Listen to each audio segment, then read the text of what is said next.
Sezyapsizmi? Oldingidek ko'chalar bolalarga to'la emas.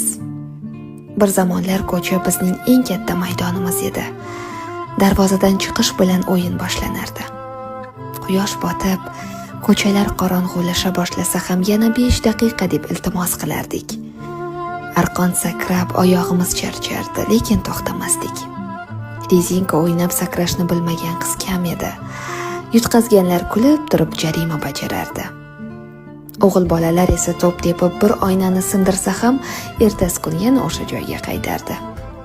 Yoz kunlari muzqaymoqning qog'ozini yalab, qish kunlari esa qo'lqopsiz qorbo'ron o'ynardik. Qo'llarimiz muzlab qolsa ham uyga kirgimiz kelmasdi. Qor odam yasab unga ism qo'yardik, go'yo u ham bizning o'yinimizning bir qismi edi. Bugun esa ko'chalar jim. Derazalar ortida bolalar bor.